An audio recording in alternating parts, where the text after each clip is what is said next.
Hello, everybody. Hopefully, I timed it pretty well.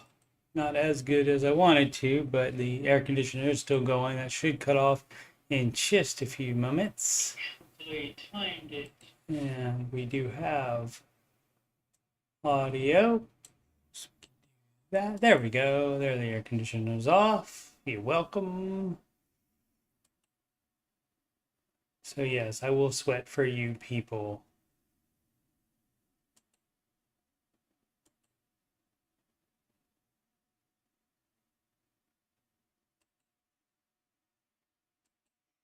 Come on.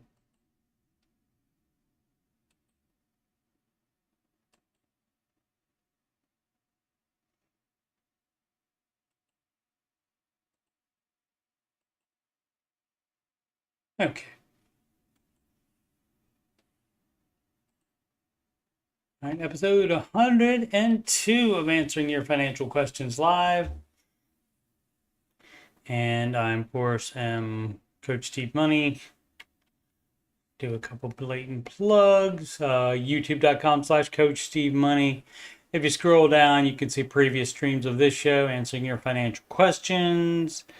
And the music playlist, which has 9, I believe, right now. Ramsey adjacent songs, and soon to be 11, because I'll be adding Dave Cation certainly deserves it, and how to do the baby steps right. I'll be adding those two probably sometime within the next 2 or 3 weeks. And of course, the Ramsey Show After Show. There are 376 of those for your viewing pleasure. Right, but it's called Answering Your Financial Questions, and so we're gonna do that. In this case, the your is Redditors. And so let's get started. Charming section 221. Crinkly water bottle, back as a sponsor. I tried to just hold it at the top so it doesn't make that noise. Should I focus on saving for a house or paying my debt? You would pay the debt off before. Let's see. Pull up the baby steps here. There they are. And you have step 1, 2, and 3. You do in order, one at a time, without going ahead to a later step. And down payment is baby step 3B. So that means before you even start saving for a house, you would save that $1,000. You would pay off all your consumer debt, all of your debt, because if you don't have a house yet, you don't have a mortgage. Pay off debt smallest to largest, and you grow that $1,000 into 3 to 6 months of living expenses. And if you're going to buy a house, I would suggest it to be 6 months, because houses do be having problems, and you have to pay to fix them. So I recommend the 6 months, even before you start saving a down payment. So anything other than that, you're doing it wrong. 23 years old, stable career in construction, make about, probably none of this matters, around 38,000 in stupid debt. Yeah, you got to get rid of that first before you take on a house as well, because you want to be the house, you want a house to be a blessing and not be a curse. So it doesn't matter how much your rent is, you're 38,000 in debt, you're not in a position to buy a house.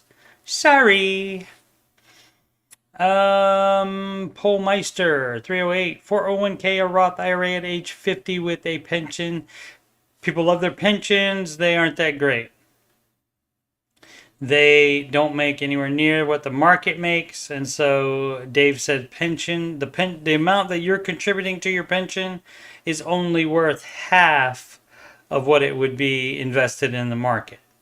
So if you're putting, say you're putting a full 15%, which that's what you're supposed to do. Baby step 4, invest 15% of your gross income into retirement. So you're putting all 15% into that pension. That only counts as 7.5, and you need to invest 7.5% of your gross income elsewhere. And so that's the penalty for having a pension. It's great to have. Especially if they don't offer a 401k, it's great to have. But you have to accept the fact that it doesn't make as much as the market. Doesn't generate enough. Oh, he does have a 401k. Okay, I lean toward putting more. Let's see. I have around 30k in or out the IRA. House is paid off now. I have other assets I could sell worth 250k. If they're like dumb cars or something, you can certainly do that and start investing that. Age 50, you still have 10 years in the market. So yes, I would put more money in the market.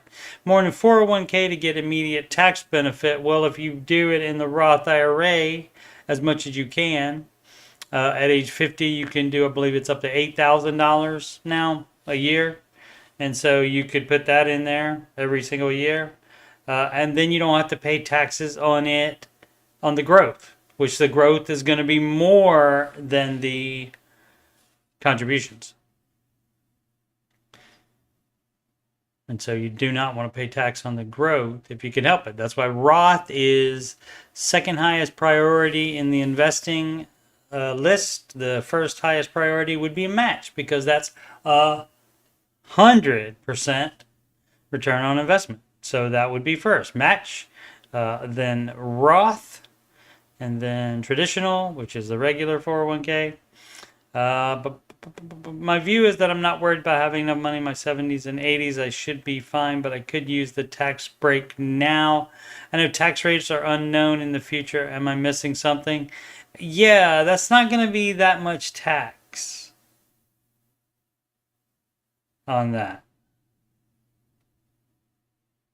I mean, even maxing out the 401k, that's not going to be that much tax. People make such a big deal about, I need the tax break, I need the tax thing, I keep around my mortgage so I can get the tax deduction. Yeah, so you're sending $1,000 to the mortgage company every month, for example, in order to save $10 or $25 even. That's ridiculous. How about you pay the house off, and then you can have that whole $1,000. That would be better than I have to keep that for the tax deduction. Dumb. Frang 117, the baby steps are worth it. That much is certain. I'm 34 man who has always been good with money since I turned 30. I've always lived below my means, and I've never followed Dave's advice to the letter. What he teaches does matter. And I have never followed Dave's advice to the letter. What he teaches does matter. Okay, comma, like a semicolon in there, but all right, so didn't do it correctly apparently. Today needs to hear the song How to Do the Baby Steps Right. Today work coworker said they were doing a fundraiser for our local cancer hospital. This get close home to me as many members of my family are cancer survivors. Without even thinking, I pulled his page up and donated $500. Why? Not only because I could, because it feels good. Exactly. Baby Step 7 flair here. So absolutely. Absolutely great, and glad you got to baby step 7. Generally, changing anything about the baby steps is going to make it take longer for you to complete them. Each individual step and getting to 7 generally. So you never know. You could get lucky, but the proven way is the Dave's way. And that, of course, is the reason I'm doing the How to Do the Baby Steps Right song. All right. Make sure nobody's commented today. I missed a comment last week. Apologies. Who was that? Magical Elixir. Missed a comment from that person. What's the overall advice for those who are still in school? Alrighty. So before I say that, I'm going to say for kids, teenagers, not graduated yet, the advice is to not do the baby steps. The advice is to just pile up cash until you get out of school and get your big boy or big girl job. And so you would also, even if not going to college, it could be for, if you plan on going to trade school, you still need money for that. So you just pile up any money. Even if you're not going to trade school or college, you still may have expenses, like you might need a car at some point. You can move out of mommy and daddy's house at some point, and so you'd need money for that.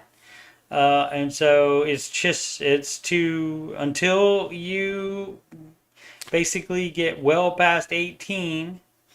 I mean, it's up in the air as far as when you start it. When you start working full time, for example, when you start working full time and live on your own, that kind of thing, then that is when you would start it.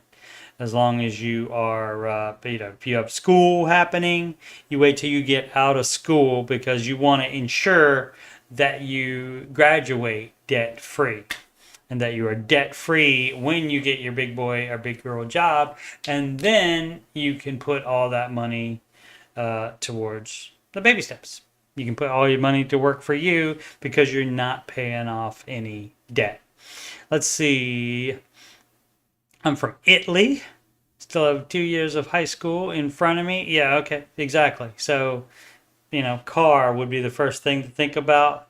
And any other expenses that a kid might have. High school sophomore, so rising junior will be a junior in the fall or late summer whenever they start over there in Italy. I work a 6 hour job, 6 hours job as waiter, 6 days a week. Okay, that 36 hours a week. That's good. That's good. That's great, especially in the summer.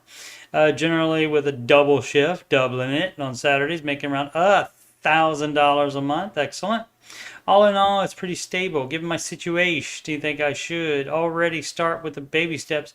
No, you just pile up cash. I mean, and that's basically, that will take care of baby step one. So you'll have all that already done, but then you just pile up cash so that you can pay for college. I understand. I don't know about Italy, if they have free college there. A lot of places in Europe do via higher taxes and wherever else they get the money from.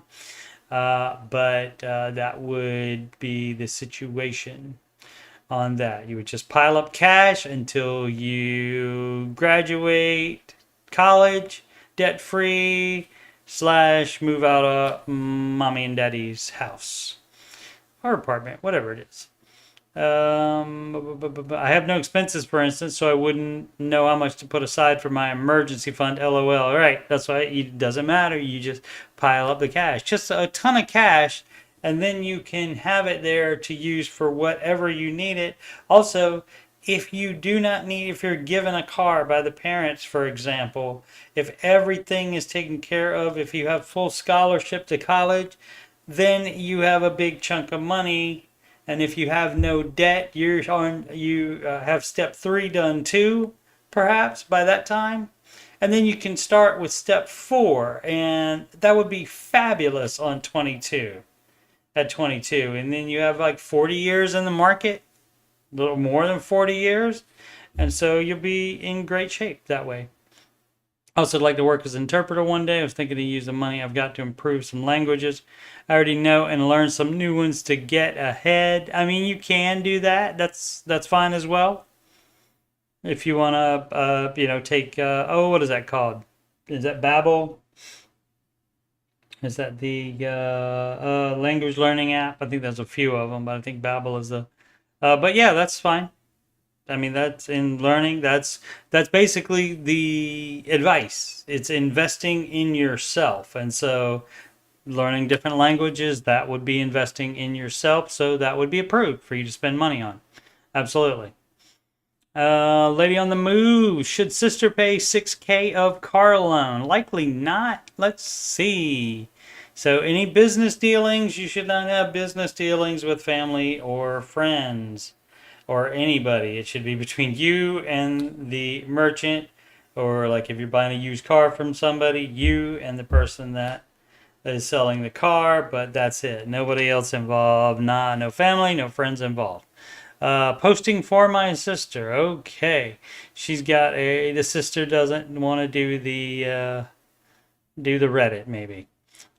Or wants to remain anonymous or something. She got a 25K car loan, 1K medical debt, and upcoming surgery costing a few more thousand. She recently received a 7K windfall. I told her to immediately settle the medical debt.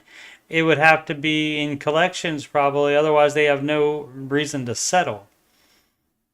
But what happens if you put 6K towards the 25K loan? I'm rusty on car loan knowledge since I only buy cash. That is wise. I don't know the terms of her loan. You'd have to find out the terms of the loan, but if there's anything she needs to ask the credit union holding the loan about penalties or anything else. Generally, there's not going to be one for prepayment on a car loan generally, but that's why you gotta read the loan. Read all the documents and find out.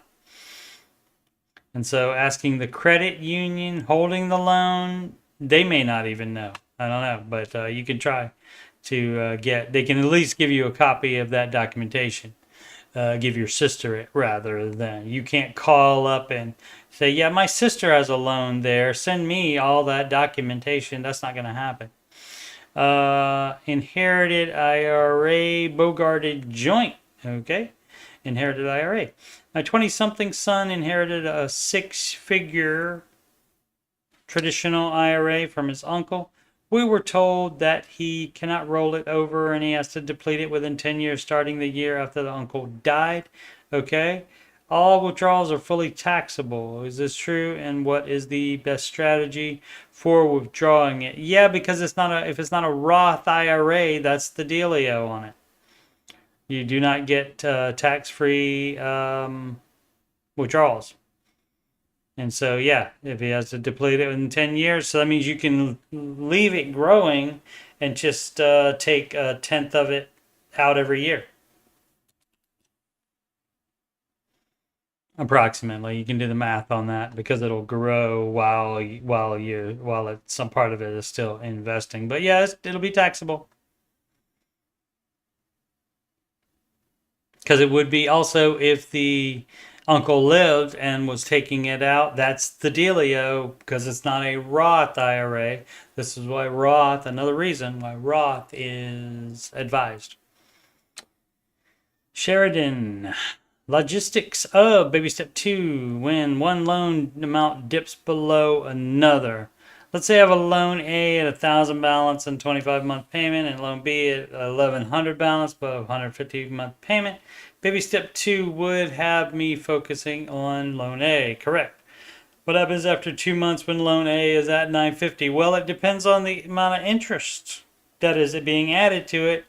Even though the monthly payment is higher, a lot higher, it depends on the interest too. As well as how I mean, if you want to go back and forth between them as they switch places, that's fine. Or you just keep going with the one you have. The one you have at loan A right now, and you have that as your lowest debt. I would stick on that one then. And then move to the other one. It's really not going to make that much of a difference. Because you do still have to pay the minimums on both of them, so you're not really saving yourself much by trying to go back and forth. So I would just stay on the same one and knock it out. It's only $1,000. Do it. Gazelle intense. Baby step 2. Yeah, I did that. Let's see what. Do I switch from focusing on loan A to loan B? The amounts are made up for easy demonstration or purposes, right? But I can pay my student loans by loan versus in one sum, right? And there are a few that are about to switch positions with each other because of different minimum monthly payments. I would keep them the same. I would keep them in the same order. Probably I would keep going with it on the same order. And also that way you are paying off the balance. Generally the one that has because it seems in your example, the reason it's that way is because it's $25 a month payment and $150 a month payment on the other one. And generally, you're not going to get that much of a discrepancy. Since this is just an example, it could be exaggerated the amount of difference between them. So I mean, if it's $100 and $125, $25 difference only, that much doesn't matter, and you're spending too much time thinking about scheming and scamming and stuff like that instead of just thinking more about paying it off. Pay it off. Just pay. You got to pay them all off. So just pay them off. Good boy Sweater Triss has done other postings on here.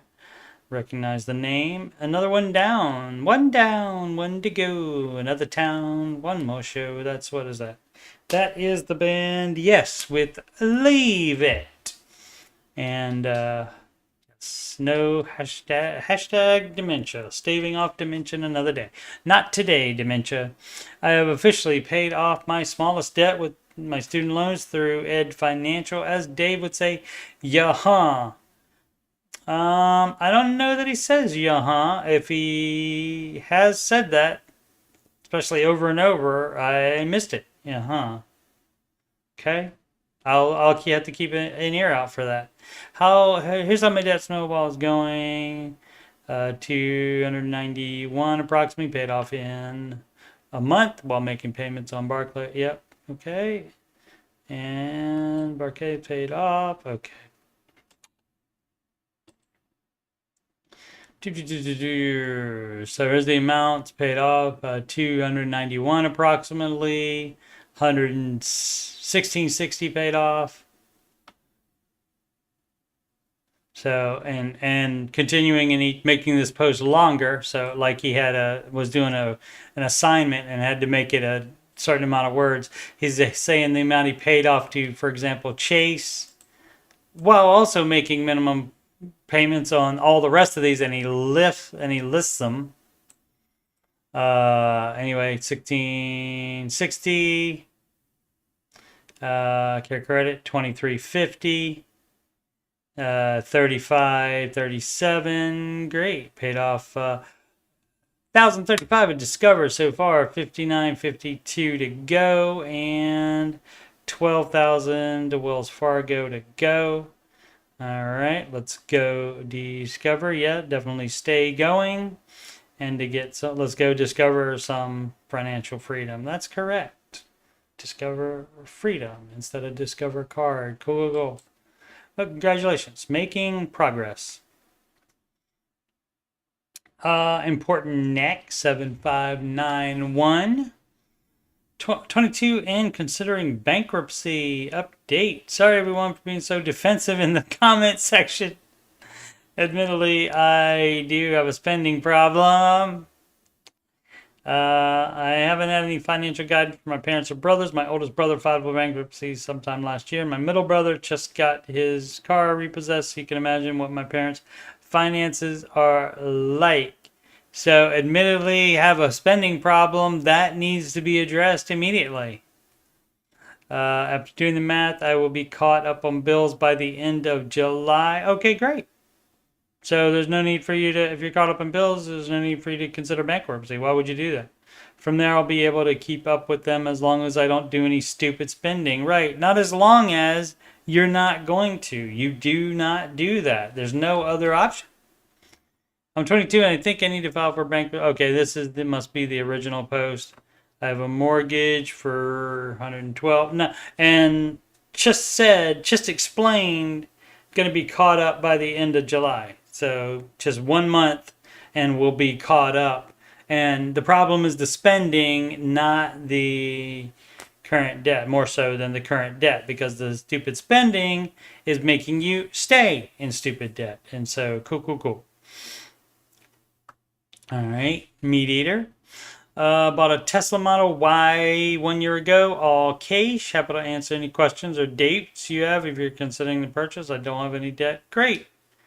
All right, I'm not considering that, so I don't need this particular one. Sad ad 802. How to stop daydreaming about expensive hobbies. Okay, so me and my wife have a fully funded emergency fund, about $22K for 6-month expenses and a high yield savings account. $18K in student loans. Yeah, no, you're in step one. You have too much. You shouldn't have the fully funded emergency fund. You're doing it wrong. You're doing it wrong. It is, and again, this is why we do the song. How to do the baby steps right. Coming soon to my music playlist anyway on my YouTube channel. And so this is why this is step 2. You do steps 1, 2, and 3 one at a time in order without moving up to a larger step. So there's no freaking full emergency fund. There's no freaking investing either. Stop being stupid. If you're on this subreddit, you likely have seen the baby steps. So follow the baby steps. How to stop daydreaming about expensive hobbies. Guess what? You don't have to. The daydreaming about it is fine. That is free. It's the actually spending money to do those hobbies that is not free, and that is what is your downfall. So stop being dumb. You can daydream all you want to. That's fine. That part is great. Do that. Daydream about it, and then you can do that when you actually get out of debt and have your full emergency fund. Then you can budget it, but you can't budget expensive hobbies now because of your stupid, dumb debt. Don't do that. Bad. Everything you're doing is bad. I want you to know this. Slim Jim 0303 Seller Keep Luxury Car Edition. Well, if you have any significant debt, that's a yes, dog. I've been an avid Ramsey listener because that luxury car would be a toy. For the past few months, I'm looking for some advice in the community what to do with my 2020 Mercedes-Benz GLE 4MATIC, blah, blah, blah, blah, blah, blah, which I still owe $27K on. Yeah, to get rid of that debt, yes, you sell it $165K. So, I mean, it alone would not be, it's worth more than that probably because he paid a lot already. So it doesn't matter. The thing now that matters is that he has debt on it. Only other debt is $65K in student loans. Yeah, dumb purchase to buy that car new. Dumb, dumb, dumb, dumb. I have $50K in my savings. So people are so dumb. Keeping savings and keeping debt around. Dumb. Juggling the thought of selling it for $32K, buying a cheaper, older 4Runner, expediting my debt payoff process. Yeah, that shouldn't be That shouldn't be juggled. That is the advice. So do that. Do that. Don't think about it. Do it. I had zero problems with the Benz. It's been reliable and a real joy to drive. Should I sell it or pay it off and move on? Pay it off, and baby, I'll be moving on. And then you put in here step 2. Step 2. Okay, so that's step 2. Where, anywhere in here, steps 1, 2, or 3, does it say save $50,000 before you have all your consumer debt paid off, which includes car loans and student loans? It doesn't say that anywhere here. So again, you're doing it wrong. Maybe I should change the name of the show to You're Doing It Wrong. Skulls. Should I save up and pay off my underwater RV or save it for last since it's the highest debt? I'm on baby steps 2 and have 4 debts I am working on paying off, smallest to largest as follows. For the RV, something like that, you could get a smaller loan to pay off the difference. And Dave is fine for you taking out, for example, a $10K loan that allows you to sell the RV and put that $10K with the whatever the buyer gives you. And so you get rid of that $25K and then you only have a $10K loan left. And so that gets rid of $15,000 worth of debt. And so that is allowed to do. And so that's what you would do instead of wasting time saving up the money to do it. You get rid of it immediately. And then that way all of your money can go to your lower debts as they are supposed to. Now, I understand the best path is to pay off smallest to largest. It should end right there. However, I think I can improve on the baby steps. You cannot. This is the way that's proven millions of times. And whatever harebrained scheme you want to do has not been proven to work. It could, might not. So this is the way that's been proven. This is the way. Cabinet Spider 21, buying a house with a pool, okay? So, I mean, that is probably going to raise the price of it up a little bit, at least.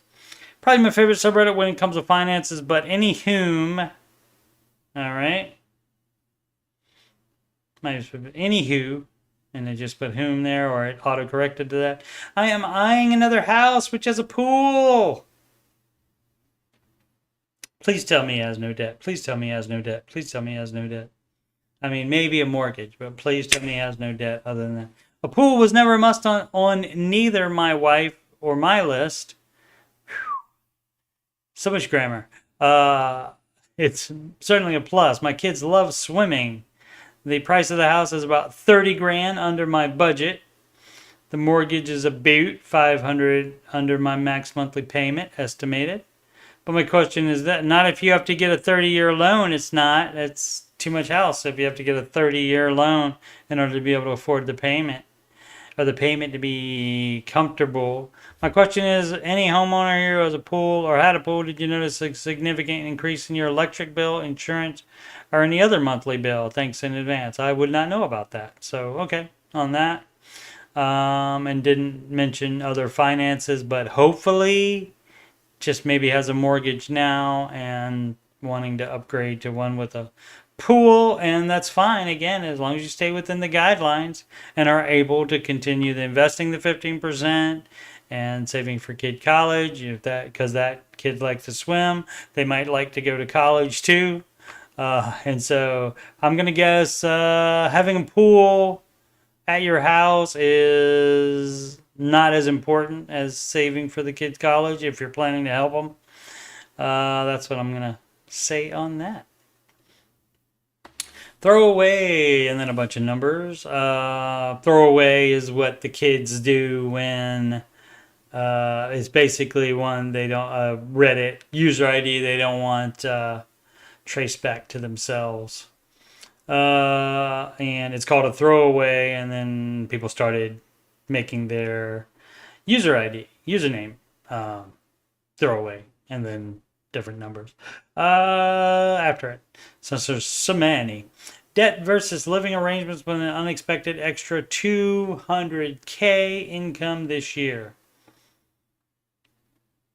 Debt versus living arrangement with unexpected extra 200K income this year. Now, the extra 200K income this year is much better than the extra 200K expense that has to go out. So that's fine. Debt versus living. Yeah, if you have debt, you're not buying a house just because you're getting another 200K this year. No. Let's see. Throwaway account for obvious reasons. Why not? Can't handle the heat.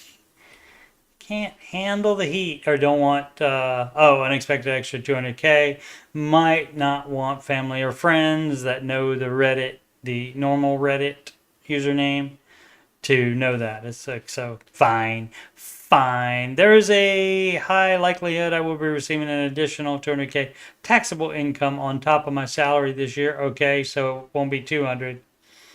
165 maybe, 160, something like that. 29 years old, still a baby, and still living at home. Not living at home. That's not your home. That's your parents' house. You're just staying there. If you move out, that will be your home. That is, parents is not home. Not for much longer. There you go. And so, yeah, but you don't all of a sudden buy a house if you have other debt. No, that money goes to debt. Any extra money you get, you apply to the baby steps no matter which one you are on. It doesn't matter if you want a house. You do not all of a sudden have all tons of debt and then say, oh, well, I want to buy a house with this money. No. New current income approximately 150K a year gross.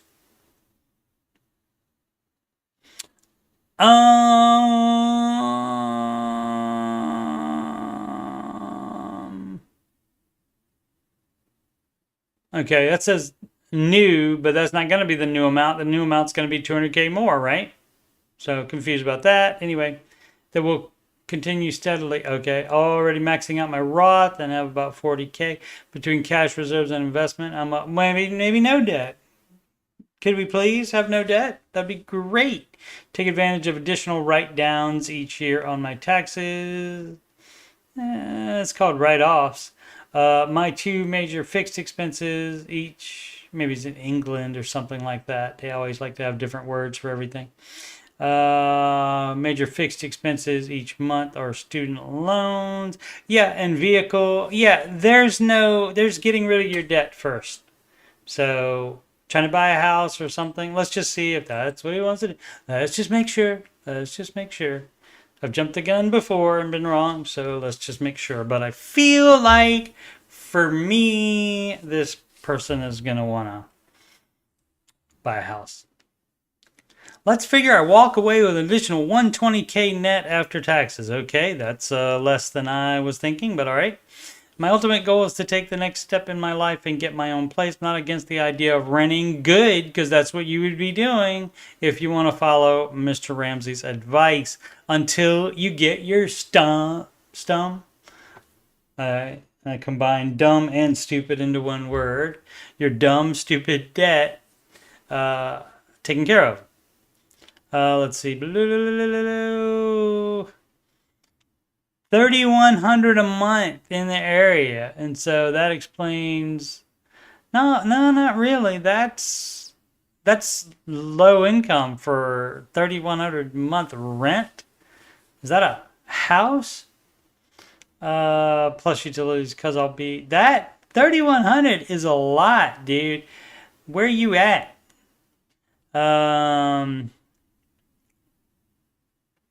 Be position earning around 600K by then. Yep, you cannot count on that though.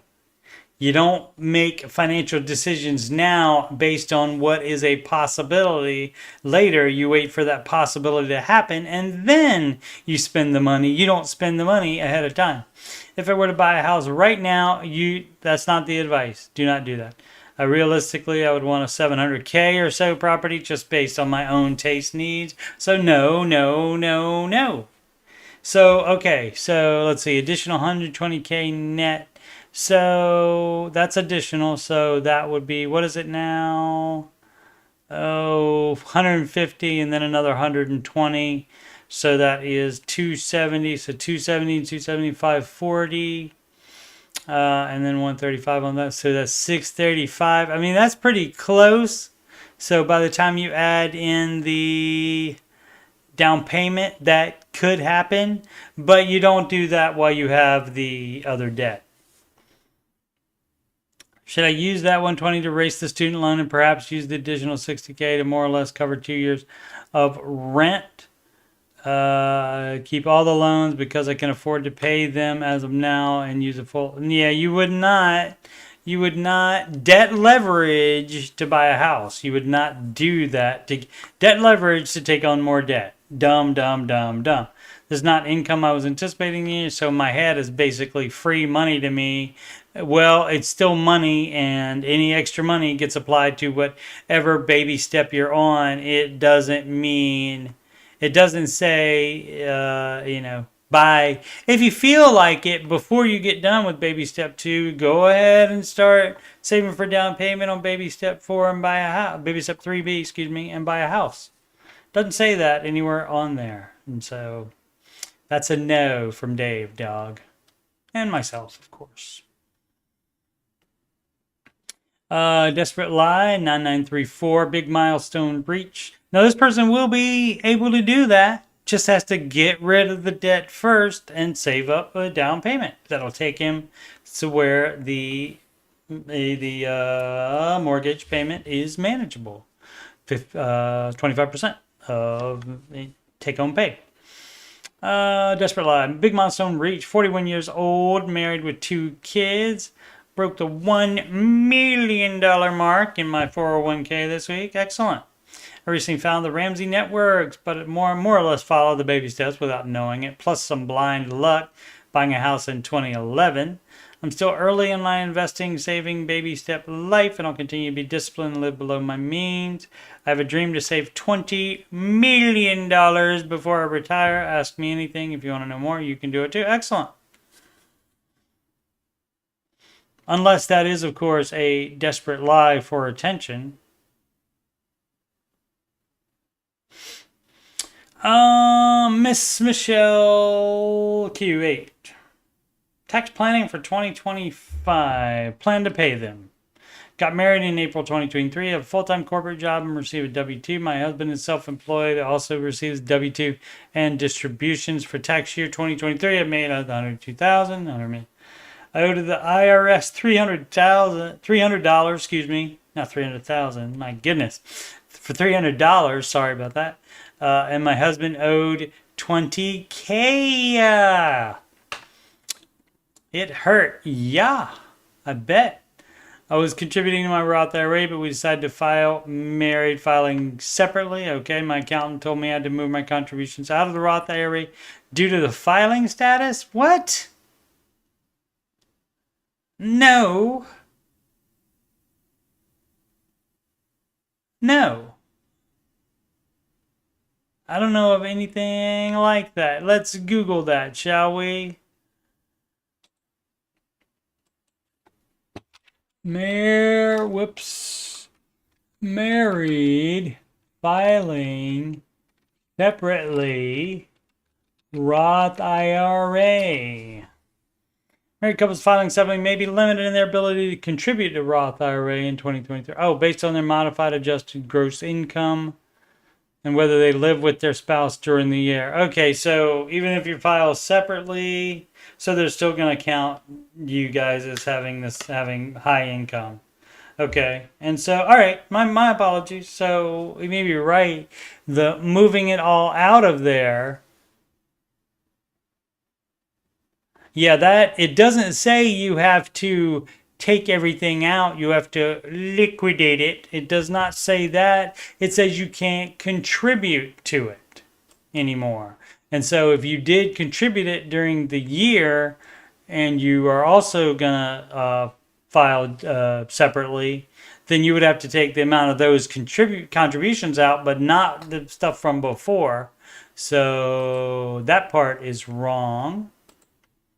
Whoops. I had contributed the maximum allowed. Yeah, so you take that amount for 1 year out. I found out that I cannot contribute as long as I'm filing. That is not true. Oh, yeah. As long as you're filing that, yeah, you can't. That's true. No, my bad again. So that part is true. Yeah, you can't contribute to that. So you figure out what's better to file jointly and be able to contribute to the Roth IRA or to file separately. So it's up to you as far as do the math and see which one is better. And if you can't do Roth IRA, you do a regular IRA. Or just a taxable brokerage account instead.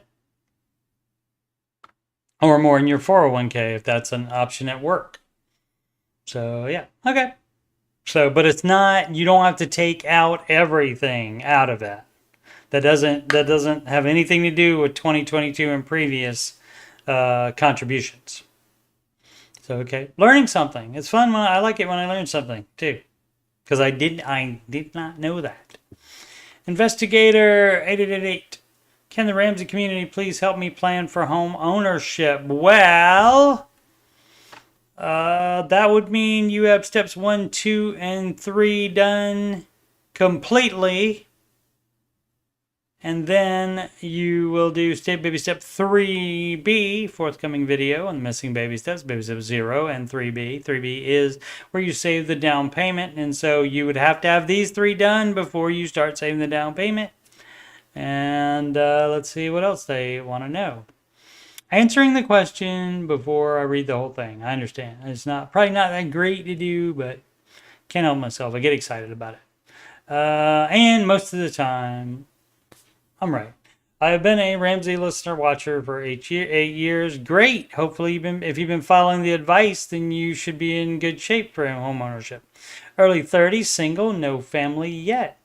Around 10 years ago, realized I was messed up. Cleaned up life entirely. Great. Been debt free since then. Great. And have been saving just about every cent I made beyond necessities and paying cash for a used car after my engine blew a year ago. Great. I live with a family member rent free. I have 150,000 in CDs. Mr. Ramsey does not recommend CDs. Must have missed that. I make between 40 and 55K a year in a sales support position. I'm currently enrolled in online classes. Only have a few courses. Only a few classes finished. I'm so ready to start living. What? I'm dying to live and buy a home. Living with a family member doesn't mean you can't live. I mean, I understand wanting to have your own place, but that may be renting to begin with, sir. But let's see. Follow Dave's show and feel very discouraged. The small home and condos in New England have gone up 50 to 80,000 in the last 3 years, essentially erasing 1 to 2 years of my savings in terms of buying power. Yes, that does happen. That's why you shouldn't try to time the market. That way that you buy when you can. Because that kind of thing will happen to you. And sometimes your area that you grew up in will turn into a high cost of living area around you, and there's nothing you can do about that. I've made many posts to r/real estate and home buyer forums, but never here. I wonder what they said. Basically, I feel like for me, the market inflation is outpacing my savings. Depending on what for New England, 40 to 55K a year, that's light for New England, dog. New England is not the cheapest area in the world. Where are we at? When I tell people I've sacrificed the last 7-8 years of my life and done nothing, just saved, and that I have 150K, they tell me I'm doing great. You are. You're doing better than if you had just had 100K. Even you're doing better than if you had 149K.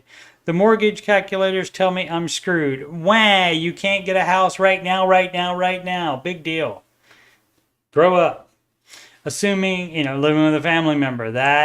And this is why Dave doesn't want you to keep living with other people. He wants you to move out of your comfort zone and to pay regular rent so that you're used to how the world works. And so you're not very whiny about this stuff. Assuming that I keep my monthly payment on a 15-year mortgage under 25 to 30% of my income, going up to 30. And then before you know it, it'll be 35. And, that's how people do on the baby steps. They just, on the advice, they just say, oh, well, I'll go a little bit over. And then it ends up being a lot older. It ends up being 40%. Let's see. That means my monthly payment should be under $900 to $1,000 a month. That would mean I would need to put something like $115,000 down on a $180,000 house. Right. And you have that. Unfortunately, there are not many 180,000 houses left in my area. Tough.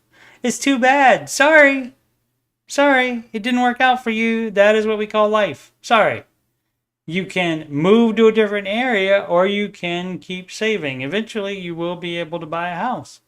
Eventually, you'll find something in your area that is not a very expensive house. That is a 180-ish area, and the more you save, the more that amount can go up as well. I understand the prices go up as well. I do understand that. But you don't get a pass on the map just because you want something. Had no foresight to assume the market would balloon the way it did. The slum condos were 115K 5 years ago, are selling for 180K now. Right, again, you can't do anything about that. Whining about it doesn't help. The prices in my state are rivaling the prices in the boroughs in New York City. Right, don't move there either then, is what I'm saying. Move from there to a different place. Try the Midwest. Don't bring your coast politics here, though. I have never been so discouraged. It is honestly extremely taxing on my mental health. Yeah, because you just want it so bad, and apparently you think you're entitled to it. You need to get out of that mentality and stop thinking you're entitled to a break on the math because you live in a high cost of living area. Should have put 115 down on a house as soon as possible. No, you don't rush into it if you find the right house. Yeah, and you can stay around the 25. Don't be saying 25 to 30, because again, before you know it, it'll be up to 40%. No, around 25%.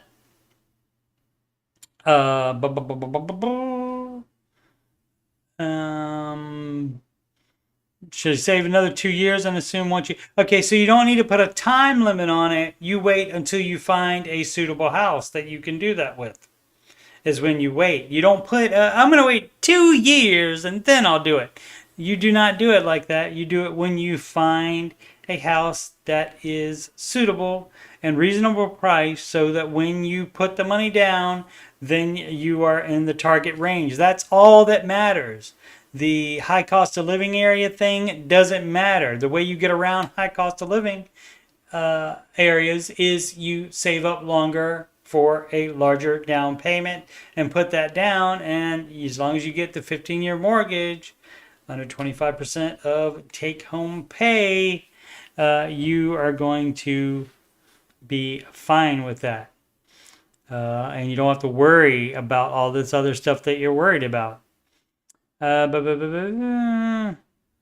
assume once now you don't want to assume anything. Should I save another 2 years and assume once I hit 2,000K saved, I'll be able to get into 180 condo in 2 years. The 180 condo could be 200,000 by then. But then if you have 200K, guess what? You can pay for it all in cash. So what's the problem with that? What's the problem with that? I don't see a problem with that. Except you don't get it right now. I'm so afraid the market will crank up again. If it does, that's fine. You cannot control that. You just have to deal with that.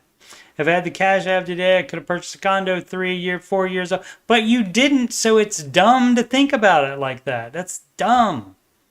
You did not have the money, so you could not do it. There is no DeLorean that you can drive at 88 miles per hour and then go back in the past and tell yourself to stop being stupid with money, or to get a higher job because the area is high cost of living. But we don't have that ability. We have to start from today, and the best thing to do is to embrace reality. And what the housing market does is reality. Embrace it. Deal with it. Deal with life. It doesn't matter what you want. You are not entitled to get everything you want. You cannot, on a 40 to 55K a year salary in New England, get an expensive house and still fit in and not be house poor. You cannot do that unless you put down a huge down payment. And obviously, if you can hit 200K saved, then I'm sure you can find a 200K house. It may not be the perfect house that you want or the perfect condo that you want, but you would still be able to, they will still have a 200K somewhere. You might have to be outside of the city or whatever. Let's see. And 6-month emergency fund to spare. Great. And that's what you have to have before you buy a house. Definitely. So you've done that part. Good. And then that's to spare. So that means in addition to his down payment savings. So yeah, you just keep looking for houses. Maybe you can find a good deal. Sooner than 2 years. You don't have to put the 2 year on it. People are nutty with their logic sometimes. I'm going to say a 2 year on this. You have no idea. You have no idea. I mean, there could be any number of situations that make other expenses. You got medical emergency. Who knows? Or you could have extra money coming in. Could work both ways there. Journeyman B, paying off 0% debt. Yes, you do that. Even though the financial bros will tell you, no, don't do that, debt leverage. I don't know if you heard. I don't know if you heard about Mr. Ramsey, but he's the no debt guy. He's the no debt leverage guy. No, no, no, no. Hey, y'all, I'm about to get a bonus, which is going to allow me to jump from baby step 2 to baby step 5. Excellent. However, to do this, it would be me paying off a 0% credit card. Yes, you do that and get that out of your life. You're going to be on step 5. That you don't need to string that debt along. That is debt leverage to do that. Do not do that. 0% till April next year. Tell me if I'm wrong. You're wrong. But should I not put the money that I can pay the debt off in the savings account on premium bond? No bonds. Mr. Ramsey does not recommend bonds either. Dumb, dumb, dumb, dumb. People always trying to scheme and scam. Scheme and scam, trying to get $2 extra and get money from. I'm assuming the Ramsey way to do this is to just pay it off. Good assumption. Good assumption. And so, what's your rest of your question? Why do you have a question then? So you either can do it Ramsey's way, or you can do it your way, and you can do that. 130 comments. You can do that without having to run it by anybody. Or post it on the Dave Ramsey subreddit, where you would get a lot of people telling you, do the baby steps, dummy. But you'll also get financial bros that'll tell you, yeah, it's stupid to pay off 0% debt. Dumb, dumb, dumb, dumb. Debt is risk, even if it's at 0%. Sama Altman, late 30s, planning to aggress, pay off house. Approved. With no other debt other than mortgage. Household income is $180,000. Wife stays home. That would work better in New England. Of course, that's 2 people instead of just 1. But if you divide that by 2, that's still $90K each, and that's more than the $50K bro was making. Wife stays home. So okay, so that's all one earner. Yeah, so that would work better in New England. We have an emergency fund that would keep us going for a year, and that's too much.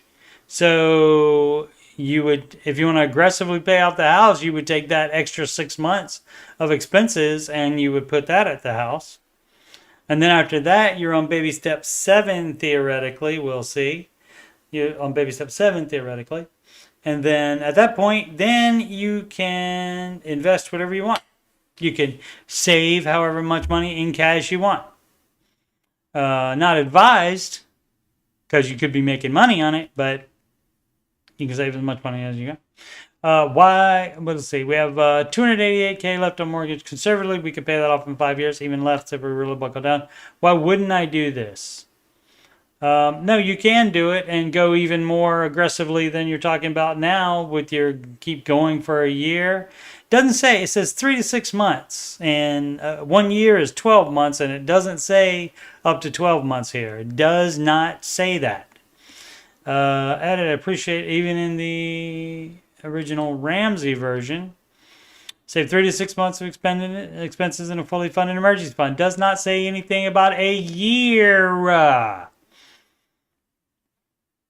So, and if you're going to be honest about it, having the mortgage and having extra 6 months emergency fund, that is debt leveraging your emergency fund. Not advised. Let's see, edit, I appreciate all the responses. We have a 2.99% rate. Doesn't matter. If we do my plan, we'll save over $100K in interest. You'll save more than that because I'm paying it off faster by you getting rid of your 1 year emergency fund and going down to 6 months as advised. I don't even know why I ask. Yes, dude. I don't even know why I asked because I'm going through it with it regardless. Wanted people to agree with her. I think, is it a her? I don't know. I think because of Sama, the name. It could be Sam A. Altman. I don't know. And it is a female avatar there, so maybe. What is karma? Baby, don't hurt me. Where we at? I'm going through it with regardless. Crying, laughing emoji.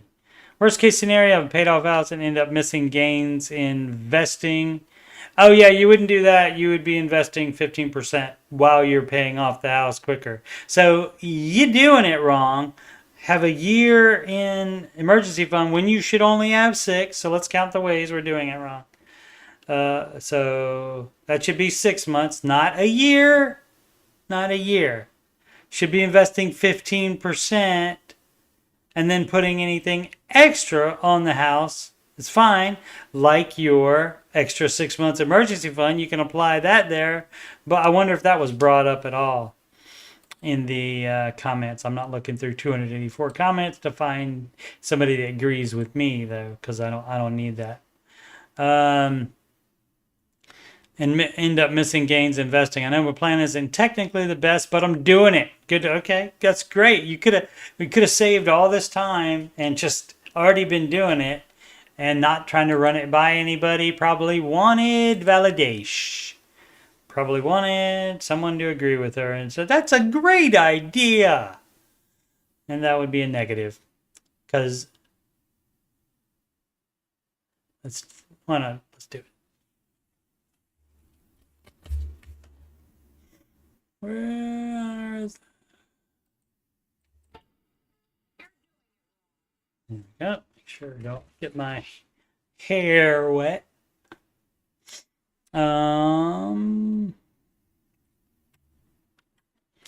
Right. Car. Purple Apple 54. That's interesting. Do they have purple apples? Cars. What is extra miles worth? What is extra miles? Baby, don't hurt. Baby, don't drive me. Hello, I'm trying to buy a used car and so lost in what is okay price versus what should look for better. And my goodness, please don't be English or American. Please have English be your second language. And how much money to value less miles for? Looking at Toyota 2015 was slightly less than 100,000 miles. Car would cost slightly below 13K plus 1K for dealership taxes. In addition, there is a so you see, this is why you leave the dealership out of it, so you don't have to pay the extra $1,000. And I would imagine on most car sales they make more than $1,000. I would think, even on used cars. Let's see. There's a Toyota 2014 with 150,000 miles. Car is slightly under 9K plus dealership fees. So is 4K worth the 50K mile difference in the year older Toyota? It seems like better search is to buy from owner. Yep. But it feels so much spam in coordination with Facebook Marketplace. Do not use Facebook Marketplace. Try like cars.com or something like that. There's too much scamming going on Facebook Marketplace. I'm not doing that. But either way, whether it's the dealership or you're buying private sale from the current owner, you have your mechanic. You don't trust the dealership mechanic. You don't trust the owner's mechanic. You take it to your mechanic, or you ask the owner to take it to your mechanic, so your mechanic can look at the car and see if there's anything major wrong with it. Now granted, it's not 100%. They can't anticipate stuff that doesn't seem like a problem now. They can't anticipate that being, wrong with it later. So you don't know, but you definitely get it. But there's no hard and fast rule of extra miles equals how many dollars. There's no, despite the fact, I'm sure somebody could come up with a formula for that, but it's not going to be applicable in every situation.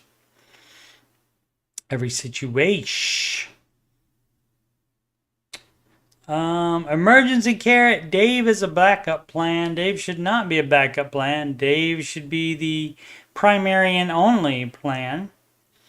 Let's see. We've been listening to Dave for a couple years now. Huge fan, but he's only going to be a backup. I'm starting to notice Dave's plan is just a security blanket, just in case your plans don't work. No, that's not what it is. If you do his plan instead of doing your stupid plan and waiting for your stupid plan to not work, you are way behind somebody that just did his plan. Dumb. 34, should be smarter. Looking to start up my own business soon. You have to do that through the speed of cash, no debt. In November, I plan on being debt-free and putting, great, 15% of income in my retirement. Lord's willing. There's more than one? I have always been under the impression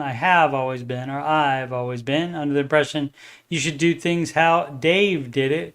I'm now realizing that as long as you stay with the principles and foundation of the Ramsey plan, if all your goals fail and your worst case scenario is that you still can retire with a paid off home and 30. So it sounds like he's still doing it, so I don't even understand the backup plan.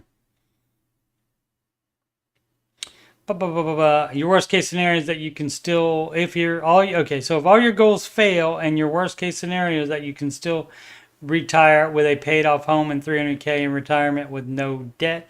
I think that's a hell of a backup plan. It's a lot I still want to accomplish in my life. My retirement plan is much different from Dave's, but I'll take his worst case scenario. That's not how it works. I mean, you can, okay, so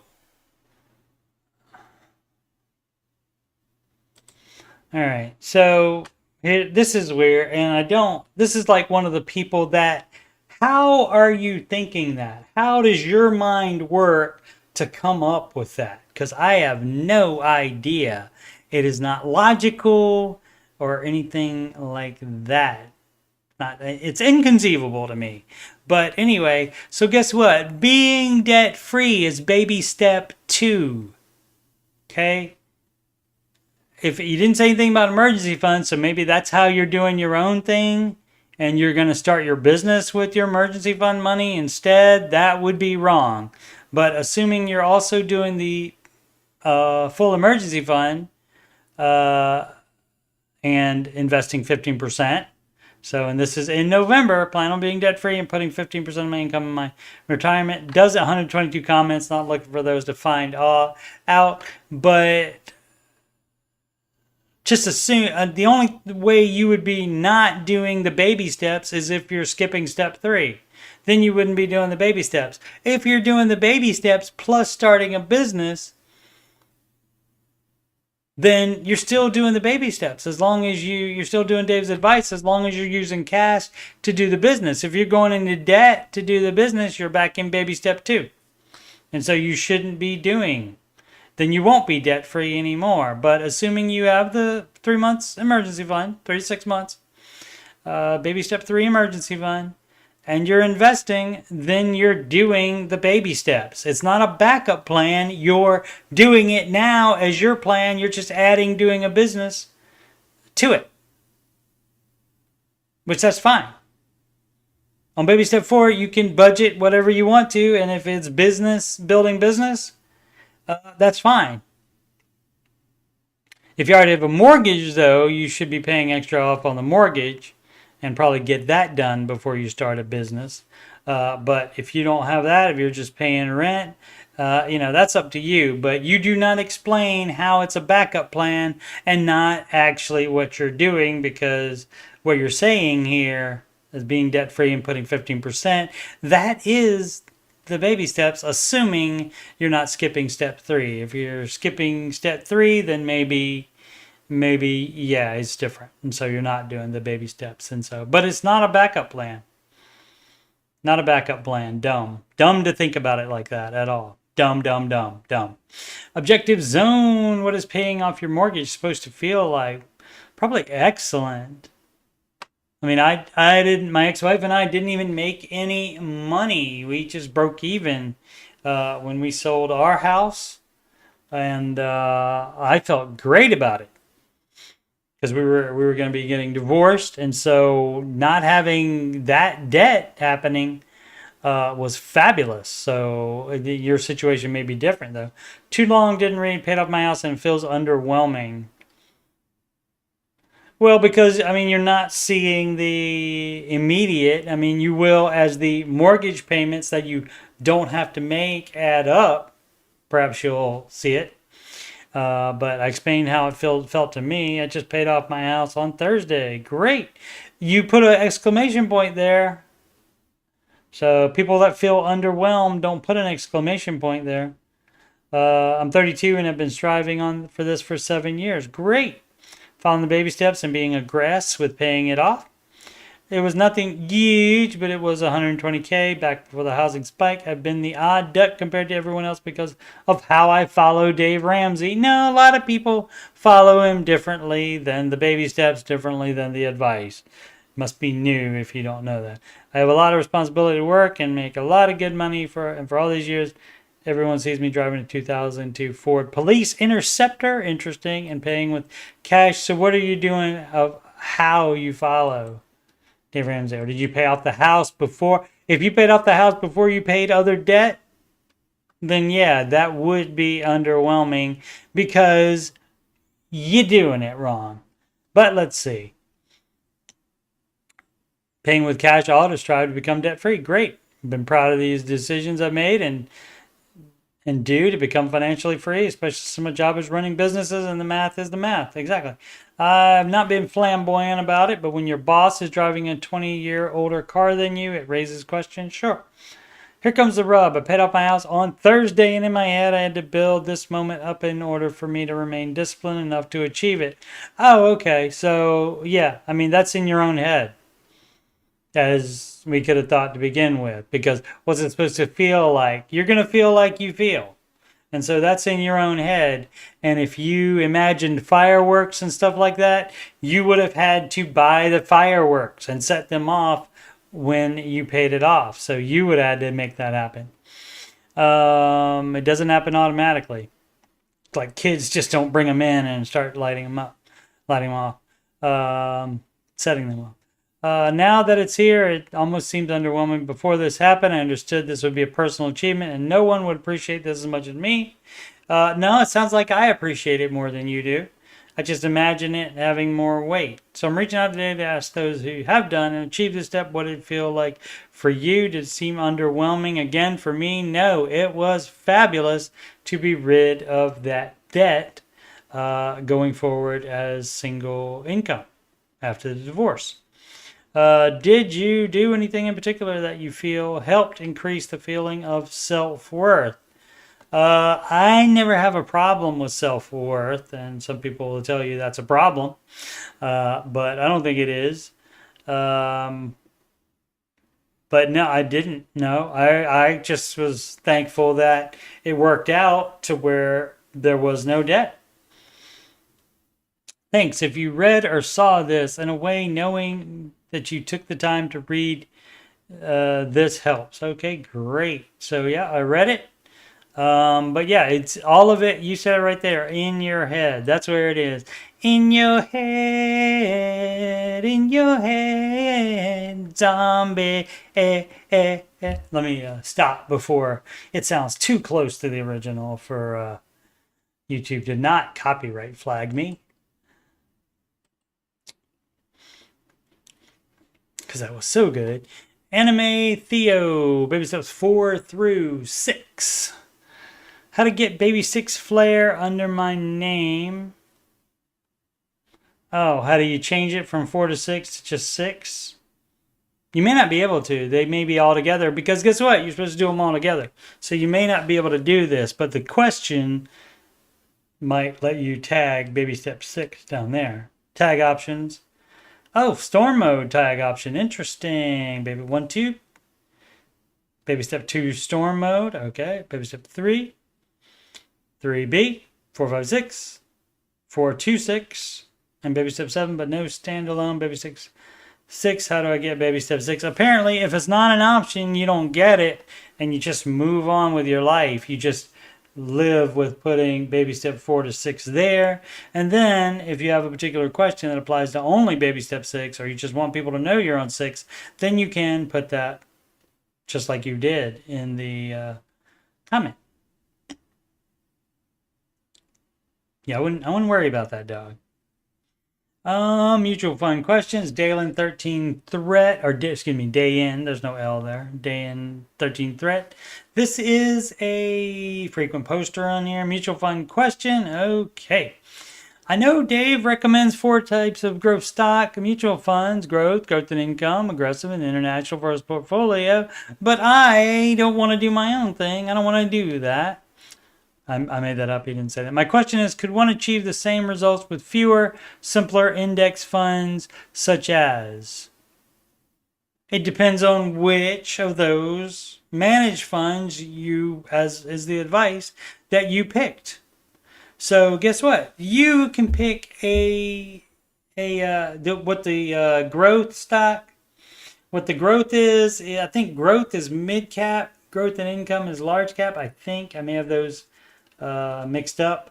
Aggressive growth is definitely small cap, and international, of course, is international. And so Dave calls it those. I don't know if those were the names that were most common back in the day. But by the time I learned about it, it's more commonly known, as I said, as small, mid, large cap, and international. Could one achieve the same results with fewer, simpler index funds, such as? Yes, you could achieve the exact same. Here are the options. You could achieve the exact same things as the index. You could achieve lower than the index if you pick bad managed funds, and you also could do more than the index, which, if you pick them correct, if you do your research or your investing professional is worth their salt, then they will have managed funds that do beat the indexes even after you subtract the higher expense ratio. And so, let's see, what is it? Total market, which encompasses growth. And see, yeah, you're just doing total market doesn't put you in that situation. So that's doing it wrong. You're gonna be lower than that, because the total market index is I'm trying to think if small cap has been lower than that the recent years than Dow. Actually, the small cap may be higher. Let's check. How about that? Let's check. Russell small cap. Let's do the last year. Up 8.83%. Let's see. Maybe the Dow will be more than that. Last year, 14.64%. Okay, so it's the small cap is the least amount up. And just for those scoring at home, S&P 2420, NASDAQ 30.47. And guess what?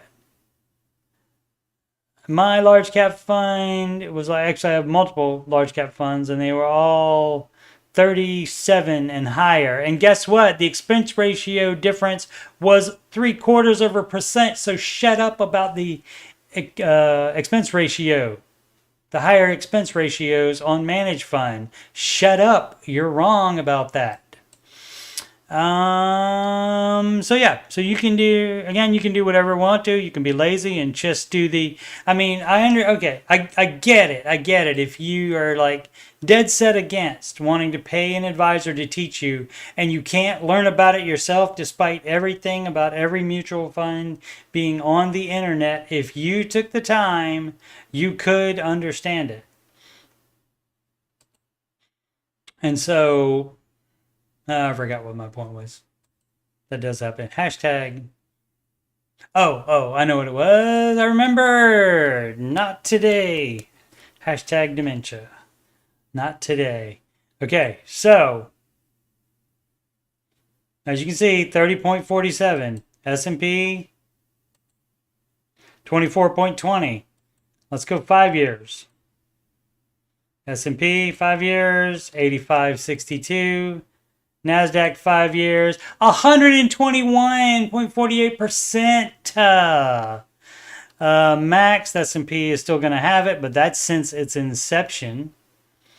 Let's see, 7299. Let's see, I think. Oh no!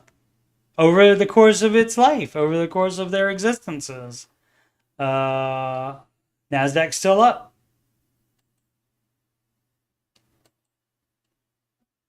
So, okay, so I get if you know, I mean, people that just do indexes, if you decide to do that and do everything else as Dave advises, fine. People get to do what they want to do. I am in full support of people doing what they want to do, but just not doing the Ramsey advice is stupid because it's been proven to work.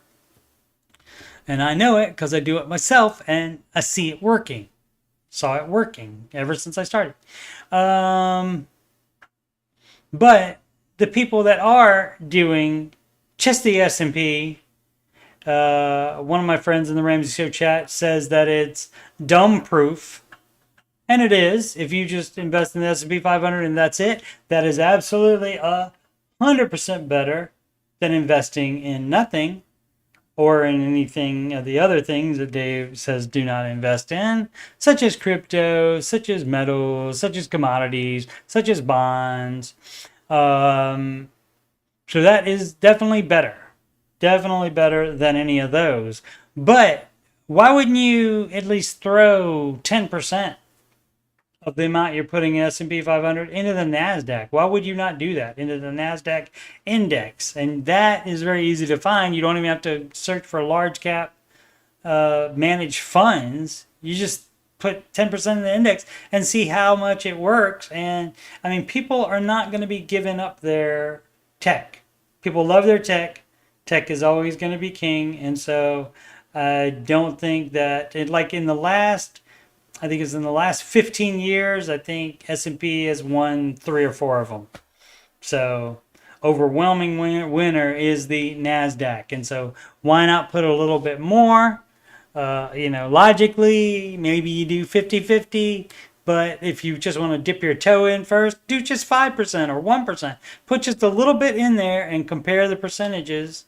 Compare the percentages, like look at it once a week. You don't have to look at it every day, but if you look at it every day, you do become used to the NASDAQ kicking the S&P 500. But this person, again, just wants to do indexes instead of Dave's advice, which is the managed funds, which can beat the index, and mine do. So you're leaving money on the table, better than you not doing anything, but not as good as you getting all the money possible. And getting all the money possible is the best way to be ready for retirement. And then you don't have to pick an arbitrary number right now of a 4% withdrawal rate because you don't have any freaking idea if 4% withdrawal is going to cover expenses by the time you retire. You have no idea. So trying to pick an arbitrary number like that is dumb. Alrighty. Practical Profit 7802. Just beginning, slow start. I swear, every time we get $1,000 saved, something happens. A lot of times when they say something happens, that doesn't mean an emergency. That's for your emergency fund. You do not touch that to buy somebody a birthday gift. No, no, no, no. Okay, this is an emergency. The reason my husband's car needed to be fixed and wiped it out. Okay, then you have to start over from the beginning. Sorry. But hey, guess what? You're doing better off now because at least you had that $1,000 save and you didn't have to put that on a freaking credit card. Am I right? Let's see. Anyone else have a hard time just starting? I feel like I'll never be able to start this snowball. You will. With $30K in credit card debt. Husband had a gambling problem. Thank goodness it's only $30K then. Has since gotten help. Fabulous. $25K in student loans, $2,200 left on a car. $16K left on his. Really drowning, but can't seem to get started. He does work 2 jobs. I work full time. We have 3 kids. Edited to say I really appreciate this group so much. I don't feel judged or put down. Well, that's great. That's fabulous. But yeah, you just got to keep going. And eventually you'll get a month where that doesn't happen, where you don't have an emergency. But please, for goodness sake, make sure it's an emergency. Make sure you didn't just forget to budget somebody's birthday. Because you forget to budget somebody's birthday, then that would come out of your fund money, or they just don't get a gift and you say, I'll get you next month. I made a mistake. It didn't include in my budget. That's my bad. And you do not get them a birthday present because your $1,000 emergency fund is more important than that. Ramsey. Okay, interesting. Selling a leased car with debt on it. Doing some search up on this subreddit. Found something similar, but my situation's a little different. If anybody has some advice, I lease a car from Toyota, about $330 a month. Worst way to operate a motor vehicle, according to Car and Driver magazine. I've been behind on payments since March, so as of right now, I owe a little over $1,200. You're doing it wrong. I recently got laid off my job because they shut down and only gave us 3 days notice. I can't pay off this debt without a steady income. You need to get a job today if you don't have one. I want to sell the car back to the dealership to pay off. Okay, selling back to the dealership is the worst thing you can do. Turning it in, just saying I can't pay this, that is the worst thing because you're going to have fees, etc., etc. So what would be better to do is get a loan for the difference than you can sell it for. And yes, that's going to be more difficult to find someone to buy it. But if you involve the dealership, you're going to be losing more of your money. I'm not even sure if that's possible, so I'd like to ask what my options are. That's basically the option. You can do that and have it cost you more money with the dealership, or you can sell it private sale and you borrow money for the underwater amount, the difference between what the buyer will pay for it and what you owe on it. And so, yes, and again, as said previously on answering your financial questions, didn't do the do. Should have done that first before saying previously. Didn't, forgot. Maybe hashtag dementia coming in a little bit today. But distracting myself with my ramblings away from the point. I was just continuing about the how you pay off an underwater car. As previously said, what was the example? Like $25,000 owned on the car. Dave is fine with you getting a $10,000 loan to get rid of that $25,000 loan, because that puts you $10,000 or $15,000 ahead. Because then you no longer have $15,000 worth of debt. You've gotten rid of it. Congratulations. And all just by getting rid of a dumb car you're leasing or have financed. So yes, do not do those. Cash for cars only is the advice. Or Cash Unite. Orcas Unite. Okay. And it's an Orca right there to help me figure out what it is. Did I focus too much on investing for my future and not leave much liquid cash for myself? Maybe. Let's see. For context, 29 man with no debt, making around $80K, working in the finance industry in Los Angeles. $80K doesn't seem that much for Los Angeles, my friend. Here's the breakdown of my current financial situation. I'm not clicking on that. Anyway, stated in the title, I can't help but think I spent too much time worrying about my future and made sure to max out my Roth IRA every year, increase my 401k contributions every year, along with investing in other things in my taxable brokerage account. Although my net worth is averaging between 70 to 75K, again, not that much for Los Angeles, dog. So you're roughing it. If you don't have any debt there, keep it that way. I mean, if you had debt, that would make it, you wouldn't be able to live there on $80K. The fact that only $30K is liquid worries me. I have my wedding coming up, which will cost me around $15K.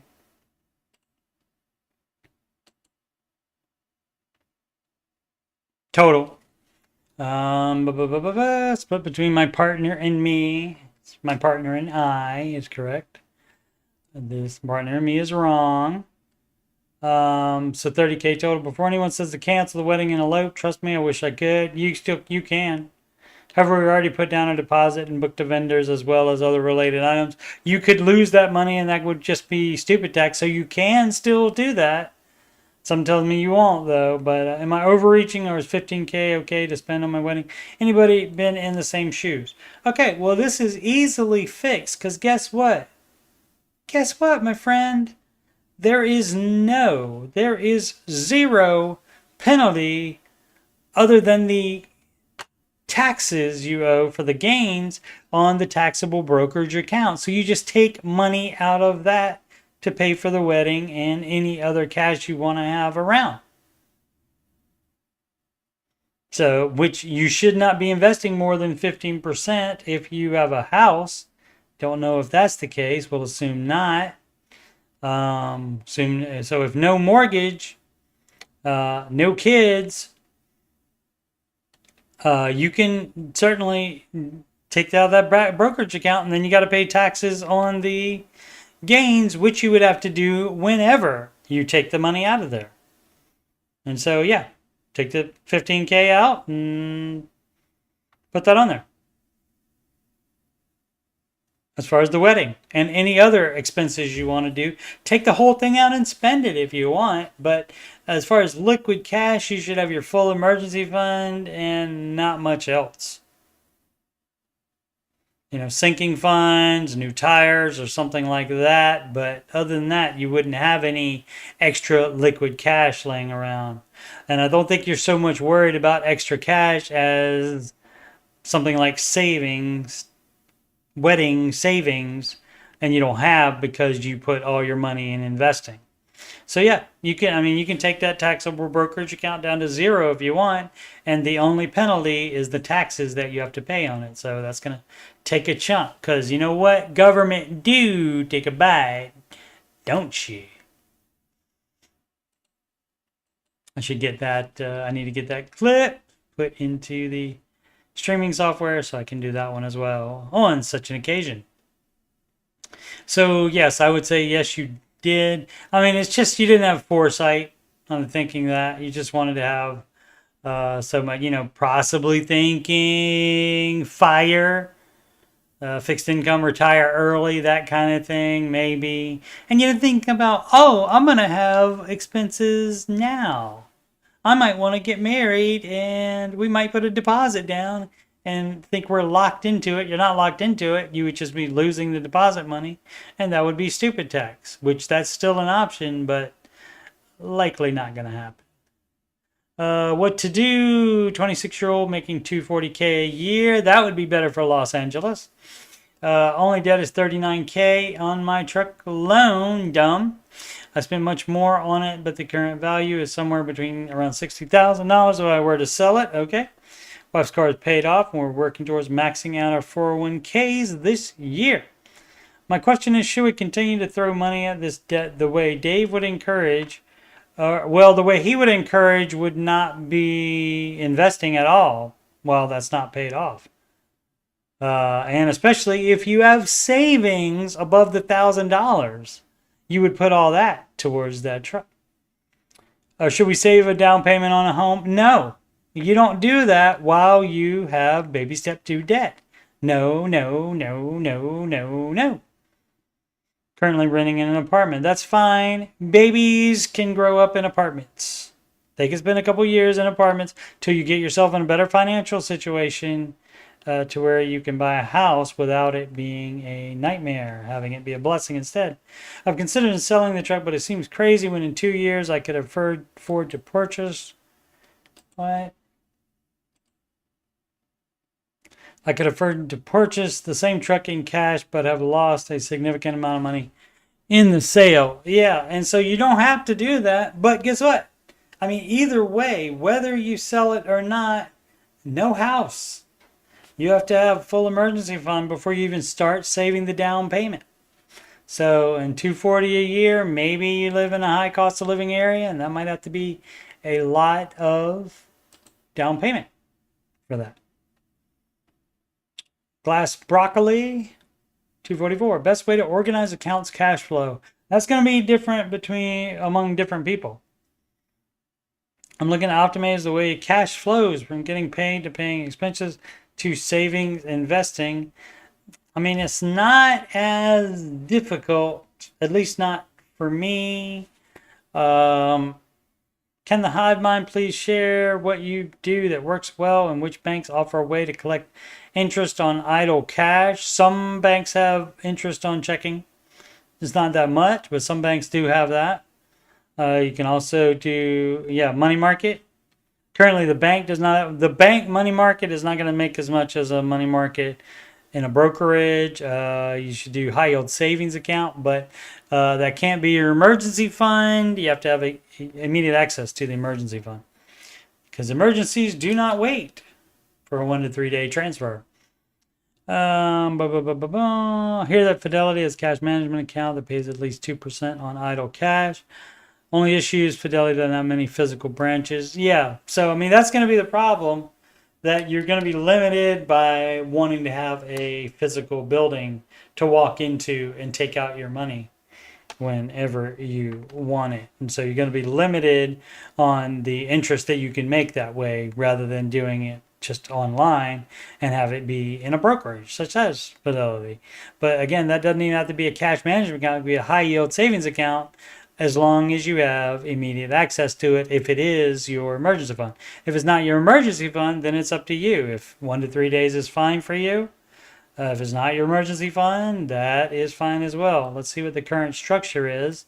And this is just this is going to be another person thinking in a way that I can't comprehend, which maybe they can't comprehend what I do and what I think about. Either. So I understand that, but getting paid is easy. That's the amount of your check. That I don't understand why that's a problem. And then to paying expenses. So you know what the expenses are, so you know the money's going from the account to those expenses and the amount you save and invest. That's just 3 things you can't keep. You should be able to keep track of that in your mind. Maybe not all the individual expenses, but definitely the total each month. You ought to be able to keep track of that just within your mind, not looking at any paper or spreadsheet or website or anything. So I don't understand what the problem is basically on this question. Current structure is direct deposit 10% of pay to a giving check account for charity, church donation. Okay, well that can make it a little bit more complicated, but still that's there, and so that only comes out of that account, and so for that account, that's all you have to worry about. So not seeing the problem yet. Direct deposit remaining 90% in the main checking account. Okay. Credit cards are paid in full monthly and paid for main checking. So you wouldn't have any extra savings other than $1,000 then. You would only have $1,000 in savings. So there's no savings. There's no investing. You don't do any of that. That's a negative, good buddy. Any excess above 1.5 times monthly expenses are put in a high yield savings account or taxable investing account. That's a no, dog. Any excess of your expenses would go to on the snowball. That's part of your snowball, and that goes to pay off debts faster. So you're thinking wrong, and also you're doing it wrong. So, but I mean, I'm still not seeing I can keep track of all that in my head. That's not that hard to keep track of. It's doing it wrong. So maybe if you didn't do it wrong, you would also, because that would get rid of this right here. So that goes away until you no longer have any credit cards or other consumer debt. And then you can put that in the place of the payments when you no longer have any payments.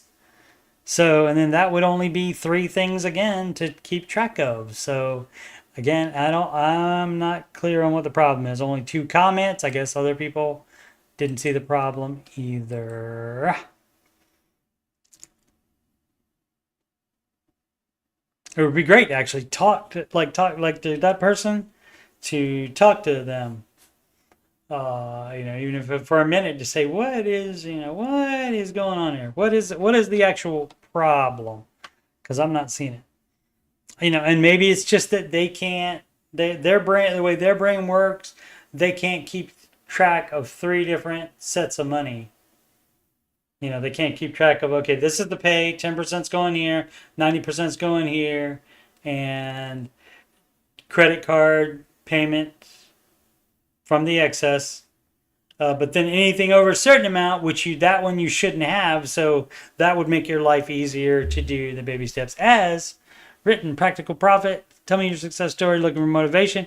I would love to hear your success stories, debt you started with, how long you've been on this journey, and how it feels to be on the other side. Any tips for combating bumps in the road is appreciated. I just really want to light a fire under me and be frugal and get this debt wiped away for my family. Thank you. That is excellent. Okay.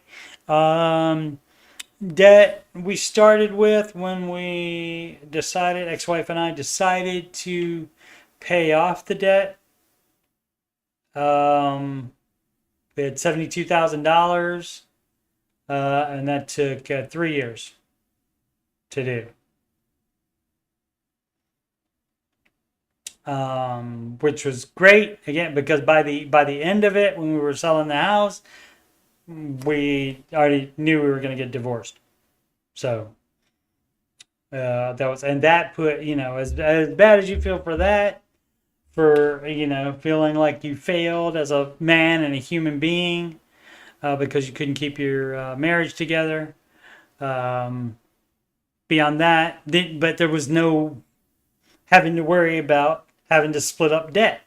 So that part was fabulous. And so I think I can relate to just people that didn't have that, divorce component in the picture, and they just decided to get out of debt because it was smart.